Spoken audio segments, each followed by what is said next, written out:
Selamat pagi saudara-saudara, bagaimana kabarnya semua? Baik? Sehat? Semoga semua ada dalam keadaan yang baik, ada dalam keadaan yang sehat ya.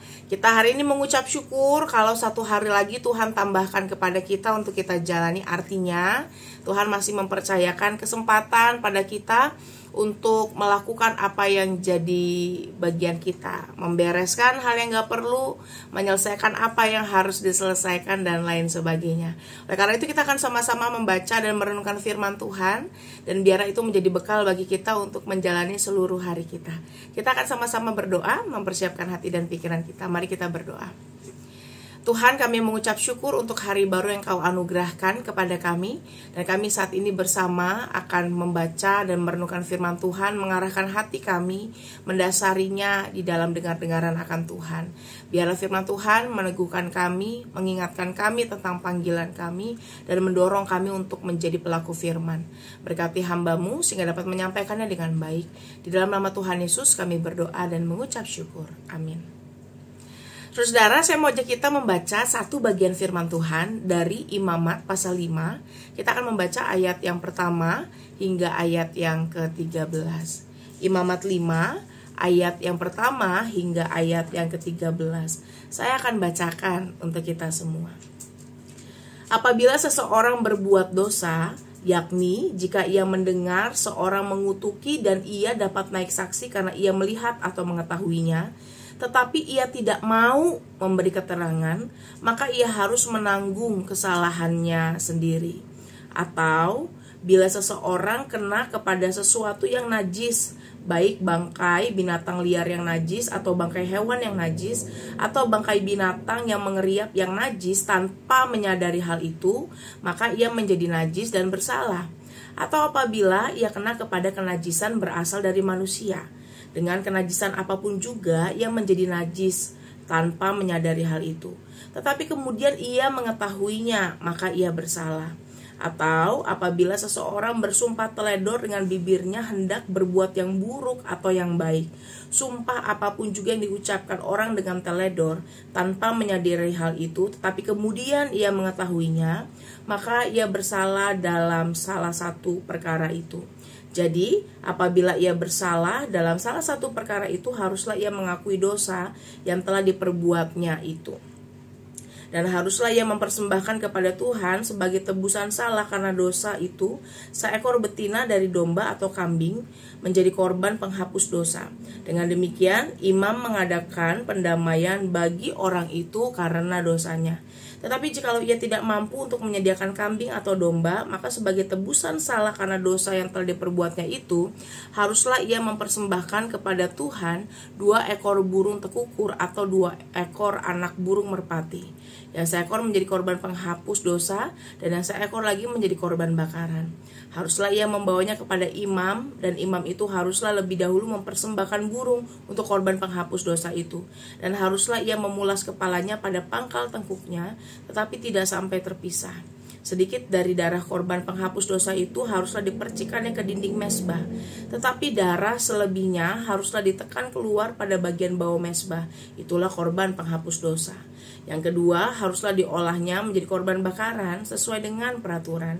Dengan demikian, imam mengadakan pendamaian bagi orang itu karena dosa yang telah diperbuatnya, sehingga ia menerima pengampunan. Tetapi jikalau ia tidak mampu menyediakan 2 ekor burung tekukur atau 2 ekor anak burung merpati, maka haruslah ia membawa sebagai persembahannya karena dosanya itu 1/10 eva tepung yang terbaik menjadi korban penghapus dosa. Tidak boleh ditaruhnya minyak dan dibubuhnya kemenyan di atasnya, karena itulah korban penghapus dosa. Lalu haruslah itu dibawanya kepada imam, dan imam itu haruslah mengambil daripadanya segenggam sebagai bagian ingatan-ingatannya, lalu membakarnya di atas mezbah, di atas segala korban api-apian Tuhan. Itulah korban penghapus dosa. Dengan demikian, imam mengadakan pendamaian bagi orang itu karena dosanya dalam salah satu perkara, sehingga ia menerima pengampunan. Selebihnya adalah bagian imam, sama seperti korban sajian. Demikianlah firman Tuhan. Saudara-saudara, hari ini kita akan membahas sebuah tema tentang seserius itu yang namanya dosa.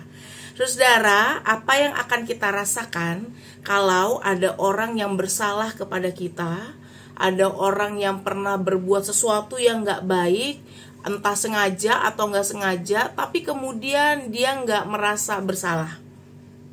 Atau dia minta maaf, tapi gayanya nyeleneh. Ya udah, kalau aku salah aku minta maaf. Ya maaf deh. Ya aku kan gak sengaja, ya udah maafin aku. Atau kalau misalnya dia yang salah, tapi dia malah justru nyerang kita balik. Siapa suruh kamu mau digituin? Dan lain sebagainya. Apa yang kita rasakan, saudara, kalau kita bertemu dengan orang-orang yang demikian? Pasti sesabar apapun kita, ya, itu kesabaran mau selebar apapun, seluas apapun, saudara, pasti tetap akan ada rasa dongkol, rasa kesel. Karena kita heran kok ada bisa orang yang seperti itu, yang udah salah tapi kemudian berlagak gak terjadi apa-apa. Yang salah tapi kok kayaknya malah gak tahu diri. Yang salah tapi kok kayaknya malah ngelunjak. Yang salah tapi kok justru gak menunjukin penyesalan yang serius dalam tanda kutip. Saudara, ketika berjumpa dengan orang seperti itu, maka kita akan kesal. Karena kita berpikir harusnya kalau orang bersalah, maka ada hal-hal tertentu yang harus ia penuhi. Seenggaknya punya dulu rasa bersalah, kemudian meminta maaf atau pengampunan, dan yang terakhir jangan mengulangi lagi. Orang melakukan itu aja, saudara, kadang-kadang masih bikin kita sanksi, apalagi kalau orang tidak melakukannya dalam urutan atau cara yang benar dan cenderung berlaku sebaliknya. Pasti menyebalkan dan bukan hal yang kita suka. Oleh karena itu, saudara, gak gampang ketika kita melihat orang-orang yang demikian. Nah, prinsip yang sama sebenarnya juga dirasakan atau dialami oleh Tuhan ketika melihat umatnya berbuat dosa. Dari mana kita tahu itu adalah prinsip yang sama? Karena kita tahu betul Allah kita itu, Tuhan kita itu gak suka atau sesebel itu sama yang namanya dosa. Dia gak mau orang-orang yang dikasihinya jatuh atau kemudian ada di dalam kuasa dosa yang membelenggunya. Maka kalau saudara perhatikan, terus menerus Allah mengingatkan jangan berbuat dosa. Terus menerus dikasih peraturan untuk menjaga kita ada dalam jalur selamat, jalur jalan yang baik supaya gak melenceng ke kanan ke kiri. Dan seserius itu Tuhan dalam tanda kutip menghukum orang yang tidak mau tobat atau berbalik dari dosanya. Dan sesenang itu Tuhan kalau Tuhan menjumpai ada umatnya yang berbalik kepadanya, kembali dari dosa-dosanya untuk mengikut Tuhan. Ya, sukacita di sorga itu lebih besar ketika seseorang yang berdosa kemudian berbalik dan mengikuti jalan selamat Tuhan. Maka saudara, Tuhan juga gak suka tuh sama yang namanya dosa, apalagi orang-orang yang dalam tanda kutip ada dan terlibat di dalamnya menjadi pelaku yang secara konsisten menikmati dosa itu. Oleh karena itu, saudara, dalam pembacaan kita di dalam imamat ini, kita melihat berbagai peraturan kemudian dinyatakan untuk melakukan tata cara yang benar saat dia melakukan dosa. Saat dia melakukan dosa, maka tata cara tadi kesadaran, ya, dia mengaku, dia minta ampun, saudara, dan tidak mengulangi lagi. Itu menjadi aspek penting yang juga Allah terapkan dalam umatnya melalui berbagai peraturan-peraturan yang ada. Sesederhana, Allah mau agar kamu gak menyepelekan dosa atau hanya ya udah saya minta maaf gitu ya.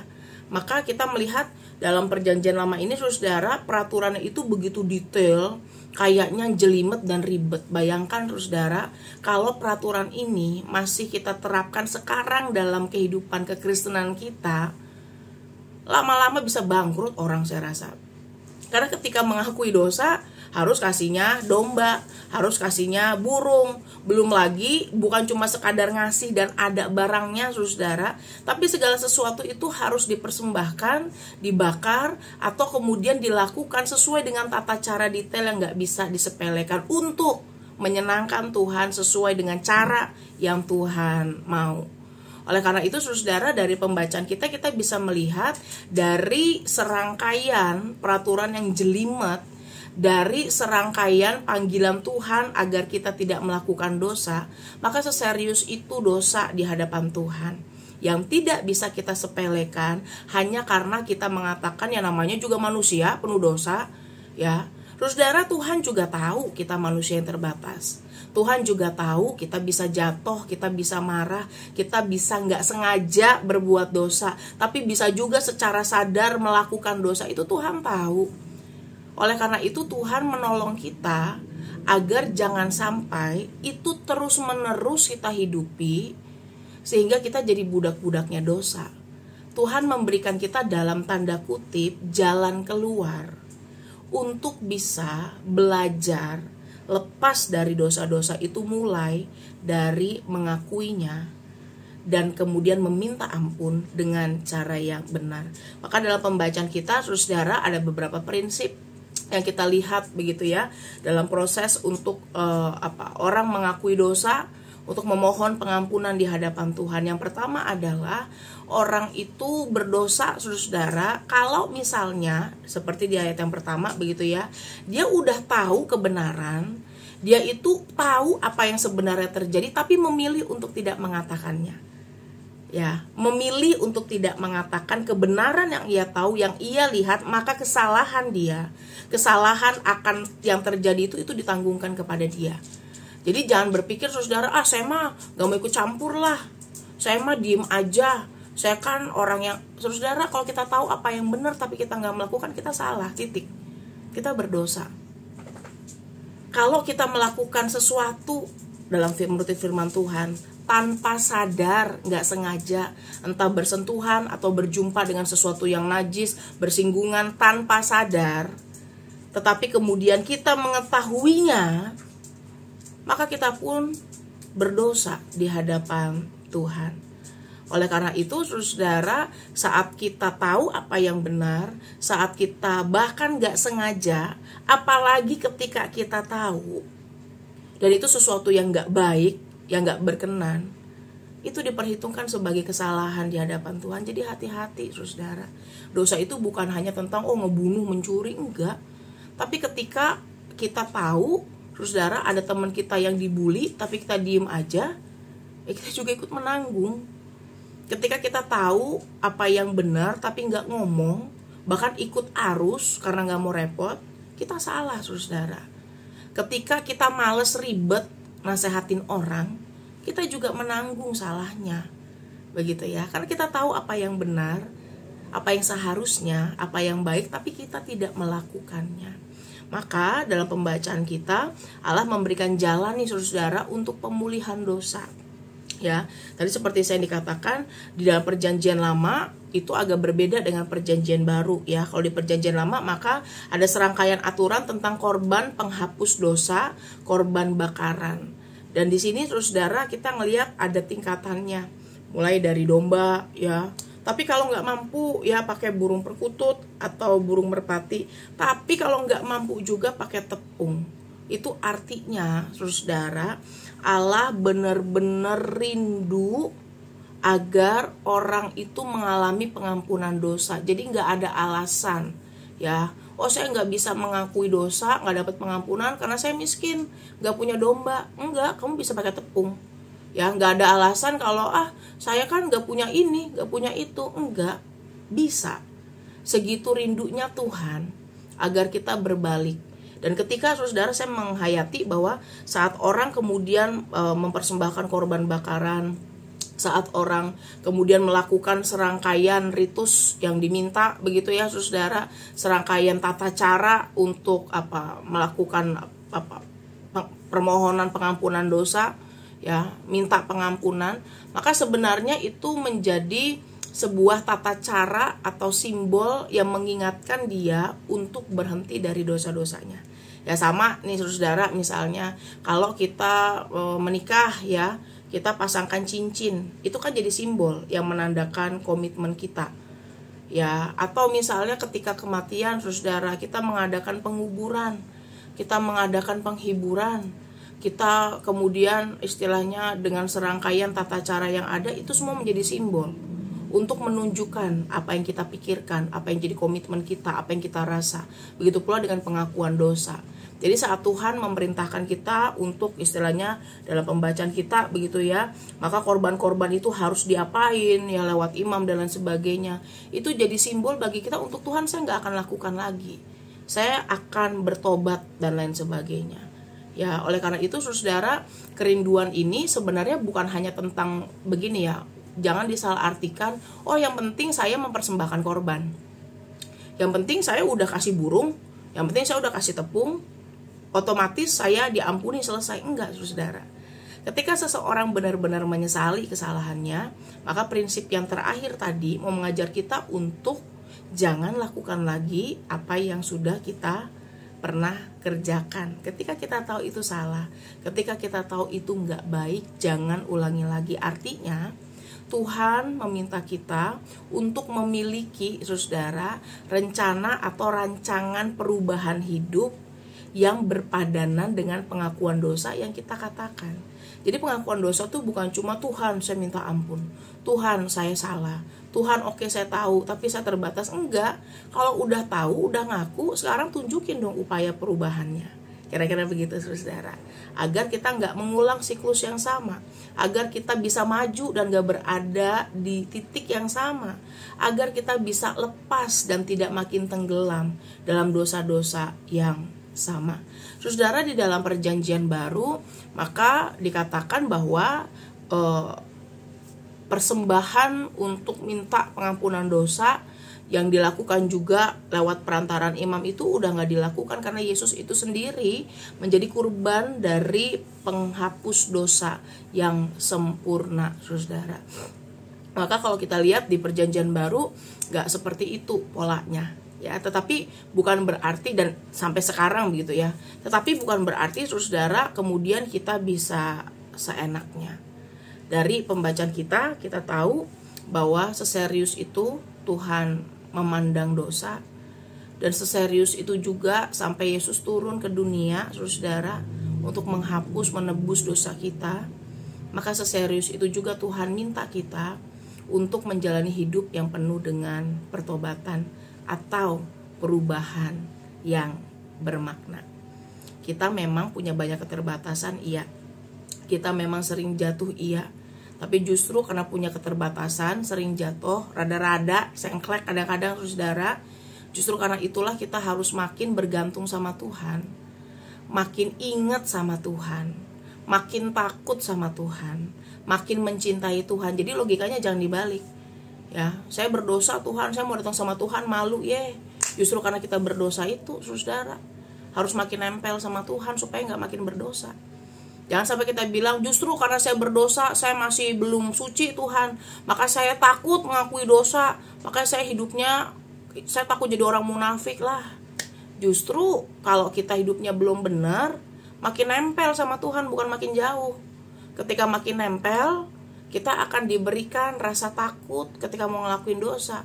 Kita akan diberikan hikmat untuk tahu mana memilih yang baik dan yang enggak. Kita akan diberikan keberanian, kita akan diberikan kekuatan, kita akan diberikan hikmat untuk melakukan apa yang jadi bagian kita dalam keterbatasan kita. Seserius itu dosa di hadapan Tuhan saudara, tetapi seserius itu juga Tuhan mengasihi kita dan memberikan kita kesempatan lewat cara-cara yang sebenarnya bisa kita akses. Tuhan kita bukan Tuhan yang jauh, kita memang gak harus lagi mempersembahkan korban. Justru karena caranya udah dipersimpel saudara, harusnya makin bisa menjangkau banyak orang, makin bisa mengubahkan orang, dan harusnya membuat kita makin menghargai Sang Pemberi kesempatan, bukan makin seenaknya. Setiap orang saudara punya waktu yang gak sama. Oleh karena itu selama masih ada waktu, mari kita proses diri kita dengan baik. Jadi saudara, kita bisa mencatat atau kemudian melis hal-hal yang menurut kita nih kayaknya belum beres dalam hidup saya. Kita bisa melis, saudara, hal-hal yang kayaknya kita masih kurang dan harus kita perbaiki. Sehingga secara sadar kita akan bisa berproses dengan goal yang jelas. Saya masih suka bohong. Caranya apa supaya saya nggak bohong? Latihan apa yang harus saya lakukan? Saya selalu suka takut rugi. Saya selalu nggak berani ngomong yang kebenaran. Saya selalu takut A, B, C, D, E. Maka apa yang harus kita lakukan sebagai langkah supaya kita punya goal perubahan hidup? Kiranya Tuhan menolong kita, saudara, untuk mengerjakan apa yang jadi bagian kita. Ingat, seserius itu dosa, tapi seserius itu juga Tuhan mengasihi kita. Maka seserius itu juga, saudara, kita harus berjuang untuk lepas dari dosa kita. Kiranya Tuhan menolong dan meneguhkan kita. Amin. Mari kita bersatu dalam doa. Ya Tuhan, tolong berkati dan sertai kami dalam upaya kami untuk mengadakan perubahan atau transformasi diri. Kami rindu semua hal yang diupayakan boleh membuahkan hasil yang baik, boleh membuahkan perubahan hidup yang bermakna. Dan kami rindu dalam kesemuanya itu kami boleh berproses hanya terarah kepada Tuhan. Biarlah keseriusan kami mengikut Tuhan, mengimani Tuhan, mengasihi Tuhan, tercermin dari cara-cara hidup kami yang kami upayakan dengan baik. Di dalam nama Tuhan Yesus kami berdoa dan mengucap syukur. Amin. Selamat menjalani hari, saudara. Tuhan Yesus berkati. Bagi Bapak Ibu yang memiliki pergumulan khusus dan ingin didoakan, bisa menghubungi rekan-rekan pendeta di nomor berikut.